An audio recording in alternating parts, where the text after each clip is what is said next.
Rockers. Spider-Man Homecoming. Definitely finally came home to Marvel's hands fully, in a way, with being a part of the MCU, finally feeling somewhat at home, I guess, with the rest of the big ol' Avengers, yeah.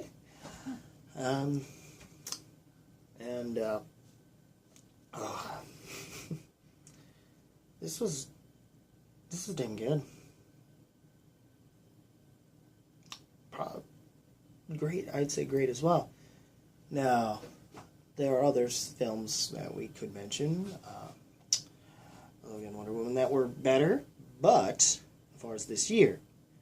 However, this is the best we've seen since the first two Raimi films. Or at least as a film as a whole, not to say that Andrew Garfield didn't have good performances. It's not that Raimi didn't do bad with those two, it's just that when it came to Spider-Man 3, it was just Sony started to get too heavy-handed involved in it and just didn't leave things alone. They focused too much on dealing with their product placements and all this. And they should have ended up putting too many eggs in one basket. This time around, we don't have that problem anymore. We just have the usual MCU stuff, and it was good to see that this deal finally between Sony and Marvel Studios finally working out to where we finally can get a Spider-Man. Not only have him finally be mentioned in the same breath as Captain America and Iron Man for once in the same film, but, it's just nicer to know that this feels sort of more standalone-ish to a degree compared to some films, and there's just certain ways that the first two films had a way about going about it that were better, and the third film they just felt like they didn't want to fully repeat that formula, and they tried to find ways to be fresh about it, though sometimes that could be an issue. But in this case, I think it's a good thing, and it's nice to have him part of this universe, even though Sony still has their mitts on it, and they still had some form of product placement here and there, but it wasn't obvious product placement like it was the last three films per se. And Tom Holland, we needed to know if he could last within a full film, as both balancing out both Peter Parker and Spider-Man, and alone his teenage life, finally figuring, making this a coming-of-age movie, and not having to focus on the origin story, since we already know who Spider-Man is, and everything. It's not like we really need it. I mean, we get little subtle hints of things, and we kind of have an idea of the whole Uncle Ben thing, or at least they give you that without having to say it.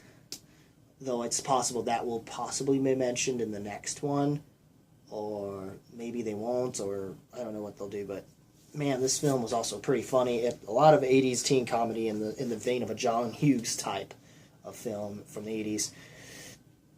More in the Breakfast Clubs, more specifically that. I mean, I don't know. I guess John Hughes did the Ferris Bueller Day Off film.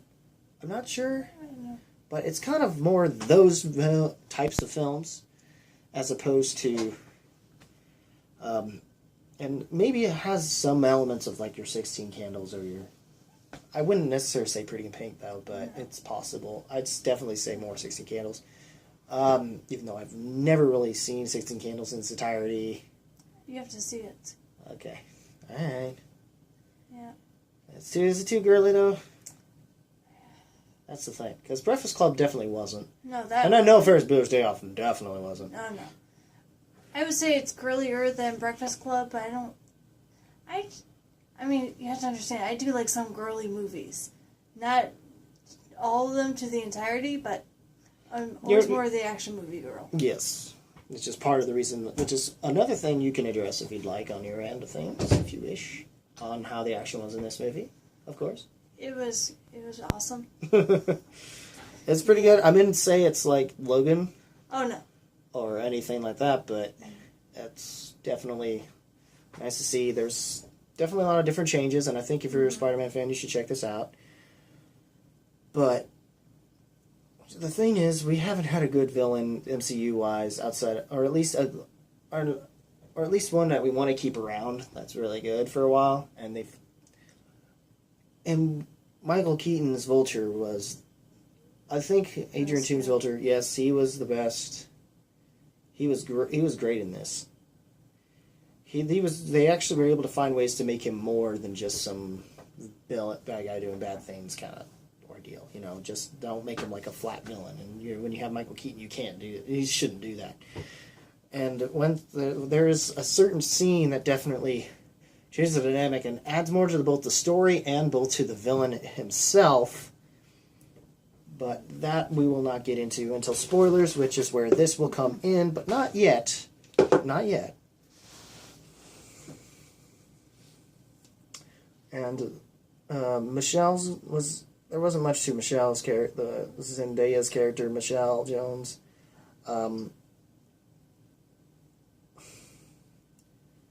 But, and that, speaking of that, we'll get to that in the spoilers.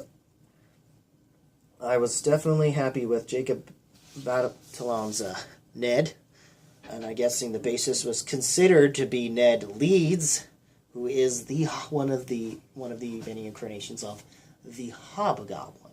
Oh. Which was before the Green Goblin, but the Green Goblin became more popular because of the character relationship and all that stuff, and maybe that might eventually come into play for that. I don't know, but that's not too much. I would say it was spoiler actually, but for the movie itself, but maybe a potential for future films if they were to do something of this nature, and maybe I would further explain that in the spoilers as to why.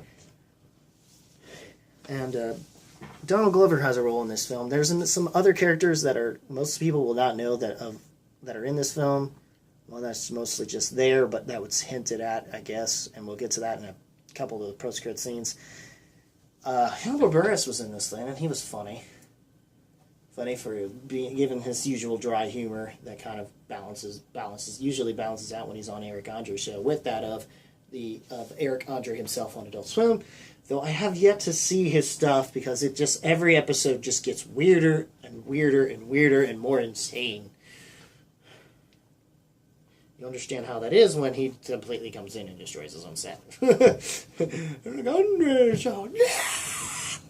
Just destroys everything in the set, beats up the drummer. It's hilarious. Watch it if you want to see some crazy stuff. If you're into that. So... But, oh man. But Favreau, it's good to see him back on screen as Harold Happy Hogan. And he was a lot more involved, being the medium between him and Stark, which Stark had very little involvement in it.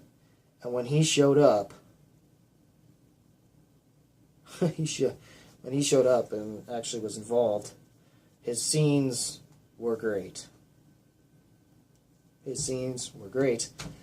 I don't know about them making him an Iron Man Jr. It's not right. But at the same time, given the way the comics are currently at with the Peter Parker character, from what I have read at least, in the recent comics that I have caught up with, he's kind of sort of been a poor man's Tony Stark, sadly. So that's almost kind of ironic, but I do understand with this Peter Parker, in addition, being more closer to just being because he's a teenager and that, just making him a Tony Stark Jr. just isn't right. Because he's Spider-Man, he's his own thing, but it's not like it doesn't bother me. It's not that obvious necessarily. I still felt like he was Spider-Man and Peter Parker specifically, and what makes his character he was not the same exact kind of character like Stark is, which is more. I mean, he has certain quips that that both of them can do pretty well in terms of humor, but when it comes to though I would say he's more. Tom Holland found that middle ground between what you would expect from Tony Stark and what you would kind of come to expect from someone from a character like Deadpool. So which is a far more insane spectrum. So there's a certain level in between that when it comes to humor. So I really enjoyed this. I've really enjoyed this film, and I feel like I need to get more into the spoilers aspects of this, as I will tell you that this film rocks all the way. And go check this out. And if you haven't seen the film already, spoilers are here in 3, 2, 1. the reveal that of Michael Keaton's Vulture being Liz's father was fantastic. Your thoughts on that? Oh, yeah. It's not something that you expected. That was a good one. That was definitely A like surprise. that was the way they handled it was done well. But by that point of that reveal and how they handled things, I finally realized the car scene that we've seen in the past couple trailers, where that comes in. But also like Stark's speech, there was more to that speech than that. But the speech that Stark gave was already pretty well to the point of exactly what was to be said in it, but there was a lot more going on in it, and it made it so much better. And I liked that they did that. And yeah, and it's just that was good. But and that reveal, and then when we got to that car ride, it was awkward. But once we got to the homecoming, it was him pulling out that gun. Just putting it down there, it's like, do you care for my daughter at all? It's like, and then just doing the "I will hurt everybody love" thing, but doing it the way that he did it, there was more words going on to it, and the way he handled himself, because he's a pro and he's intimidating as all hell, and that definitely comes across, and that clearly comes across real well in this scene to Peter, and it's more like he's just having this dynamic because to him. The thing is, this whole thing is that his character basically was put out, was basically a guy who was working for, around the time frame that his character had been introduced, was that he was around taking all the Chitauri's technology that was left over from the Avengers fights in the first Avengers film, and then just taking all this technology and just using it for himself. I thought he was stealing from Tony at first, the way the trailers would have said, but that's not the case. It was more the Chitauri stuff, and so they're mixing alien with human using up alien technology and stuff. And I liked that, and I liked that how they utilized that and bringing and just selling it off to the to highest bidder or to whoever they can via black market, but more under the radar, so they don't get caught by bigwigs like the Avengers or them and get them. Or else they're screwed. They'd have to. And I like the fact, and they're mostly just stealing this tech and just selling it off, and they're using these things as a means to help them make it big. All they were doing was just doing it like legally, and then they no longer could because of the damage control, the U.S. Department of Damage Control stepping in. And that was, the way that was handled was kind of BS, and only to find out Stark had some involvement in it because of it. And I get why he's wanted to do it, and he had a job, and now they lost this job, and now they're just kind of half forced to do a life of crime to make up for it. And he felt like he was doing it for his family, and I love how they did that. I really did. And it was good. And, there was that gray area thing. But you see with his sense of naivety, that really does bring us in. And that whole thing brought more gravitas to him. Brought a certain connection to him, to Peter's character. And to further develop him more into being the Spider-Man we needed him to be. Or at least the hero we need him to be, And I love how they did that, and the whole suit thing. They had to take away the suit in order for him to actually realize that Spider-Man is who he is on the inside. That was good. And that kind of, or at least that whole thing with the suit was or at least the suit. That whole line was basically meant to be the new "with great power comes great responsibility," and it worked better than how they handled it in the Amazing Spider-Man series for Andrew Garfield. I was like really, Martin Sheen, really? You had to work around it to reword it. That was dumb. Just do it the same way. We've been fine with it. Even if it said the same, I don't care. It would have worked better. And it's not like it couldn't beat what happened in the Sam Raimi did it so well. It was hard to top anyway. But anyway, guys, Other than that, I didn't mind the young Marissa Tomei's May Parker. Yeah, a very young May Parker, and obviously done in the very cougar material way. To be honest with you, that was nice. I'm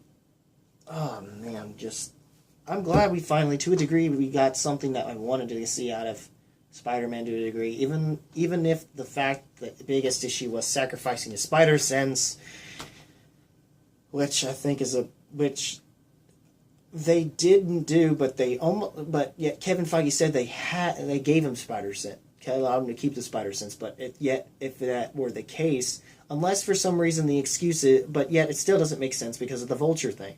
So they really just got rid of it. Just don't lie to us and say that you did it. And no, stop that. Ugh. But anyways, Donald Glover made a small appearance in it. He didn't have much to do, but he did the service that he needed to do, and it turns out he wasn't Miles Morales, he was Prowler. And his role was to basically hint at the fact that, I wasn't going to have these guns up in here. I have a nephew in these streets. I have a nephew. And of course, his nephew, for those who have been following comics lately, since 2009, basically, it's that in the Ultimate, or at least in the recent years, Miles Morales, who's become popular and he's only been around for a few years now, has been for the Ultimate Spider-Man series. He is the uncle in that line, and maybe sort of now since they had rebooted it for a while, and I don't know what they've been doing lately as much. I haven't been keeping up with them as much, and that's part of the reason why I really was excited for this, just as much as how you were about the X-Men when we were talking about Logan, and I really enjoyed this film, and I'm glad. I'm just glad that we finally got something good out of it. I'm glad they didn't kill off Vulture like they would have done with every other MCU character. They kept him a villain. They kept him around. They made a better. They kept him around, and he's awesome. And that's awesome. And I loved how they ended things with the post-cred, with him talking to apparently Scorpion, played by Michael. I'm not sure if I got his name right, but the actor who basically plays Nacho in Better Call Saul, the spinoff to Breaking Bad, which is actually pretty damn good. It's just it's not as overly dramatic. It has a lot more humor to it because of the main character of Saul. But the moments where you don't see Saul around and you have certain other characters, blah blah blah. If you've seen Better Call Saul, you'll understand Saul, or even Breaking Bad, then you'll understand what I'm talking about. But then it's nice to have seen Gwyneth Paltrow still involved with this, I guess, as Pepper Potts, and that scene was funny between them. And when it came to after the whole Iron Man spider suit reveal, which was different, it wasn't really yellow-ish. It was more blue. It was more closer to Peter's colors, which I liked a lot, actually. But I didn't care for the suit as much as the classic Ditko-looking suit that they kind of have. Kind of, sort of. Even though now it's sort of Iron Man'd up a little bit with the same kind of Iron Spider or the recent kind of costumes that he had come up with over the years. In terms of the tech and stuff. So, yeah. But May Parker, and that reveal at the end with her finding out about Peter in an almost similar way than how Ned found out earlier in the beginning of the film was nice. They did the same footage thing to start off the beginning of it with Peter, and with just to kind of bring that in or full circle around with what happened with Civil War and that lens in perspective, and or at least everything that happened during those events that we didn't get to actually see on his end of things. So it was nice to have that cleared up, even though it was already revealed throughout the freaking kind of sort of enough in the trailer. So it's not like it really mattered. So it's not like it mattered as much. But it was still kind of cool regardless to see. Just to have that small little found footage moment. So. But once again, Robert Downey Jr., at least he got to be more Tony Stark than Iron Man necessarily. And that was cool. That was cool. Zendaya as MJ was kind of, I didn't care too much about the way they did Flash this time around. But they made him more of a millennial kid, and he's part of the same circle of people as Peter is, with the mathletes and everything, and the nerdy ones, and he's really just kind of jealous or whatever. I don't know if he still has a certain thing for Spider-Man like he usually does, and looking up to him and everything. But hopefully they still keep that going. And yeah, overall I like this film a lot, and I can't. Oh man, I like this film a lot. Which I've been saying a lot. Yeah, so. And I'm hoping you guys go and check this out. And definitely in the theaters. I don't know if they have an IMAX 3D or if it's just regular 3D. I don't know. I wish we could have seen an IMAX 3D. That'd been awesome, but that's okay. We're fine. I'm cool with that. Yeah, So, I think it was good. yeah, it was still good either way. And just the way they hit it in the Blitzkrieg bop, but you were singing that too. Admit it. Admit it. Yes, it was a good fun time in the theater.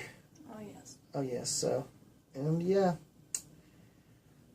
I'm hoping to see more of Spider-Man. I don't know if they'll ever get the Sony's little Venom and all those other characters that are Spider-Man related, and finally getting them all together in one movie. I don't know if they'll do that or not. We'll see what happens. Other than that, I mean, that revealed the way he saved him, and then the way he feels indebted to him for, how he is about saving his daughter, how he was about saving him from, and on top of that, maybe he feels like, but also he feels like he wants to kind of kill him, I guess. He has a certain look to him to where he didn't want to have help from the Scorpion, and the way they did that was to hint at the Sinister Six, because he said he had other friends, and those other friends might pretty well hint at it, but I don't know if we're going to get a Doc Ock or Green Goblin thing anymore. We might get a Hobgoblin, or I don't think it's original lineup. We might get a different mixture, though I would like to see them do Kraven the Hunter. We'll see. That would be an interesting twist. Though that would, and if they do the Kraven's Last Hunt storyline, that would be cool. Like, basis on that storyline that really captures that character real well, I think that would be awesome. Other than that, overall, I loved it. I like this film a lot. I can't wait to see another. Can't wait to see what they do with him next. I'm looking forward to Thor Ragnarok, all that stuff. So, and yeah, and this is, I think, is so far the last of the big superhero-ish films that are coming out so far this summer. I think, sort of. I think. We still got other stuff going on, but other than that, what did you guys think of this film? Excuse me. Leave a comment below. Let us know, or me mostly, and rock that like button with Rust You Must. Please check out my Facebook, also in the link in the description below. I don't always use Google Plus, but I try to leave somewhat of a link, I guess, in the description below. So if you want to check me out anyway, and you want to hit me up there, or just leave a comment in the YouTube, really. That's fine.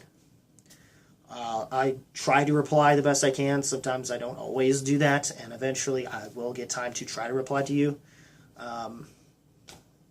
Because, life happens, I guess, and that's why I'm not as involved, not as consistent with my reviews, though I do, and of course, mostly films that I like and want to enjoy from what I hear. Possibly, but I also sometimes will see crappier films as long as the films aren't just come across like something I want to see anyway. Well, just that's usually my take. I don't like seeing bad films. It's not something I like to do, and it's not something I really want to subject my girlfriend to. But can you blame me? So, especially if she is the love of my life. So yeah, and that's it. What did you got? Once again, of course, as always, keep it random, keep it real, keep it rocking, and we'll see you all in the next video. Take care, y'all. And my next one, I think, will be for music-wise, I think I'm deciding to do Hydrograd from Stone Sour because, well, I did Feed the Machine, and given the recent Chad Kroeger, Corey Taylor issue, I had to do something, so check that out. Take care, y'all.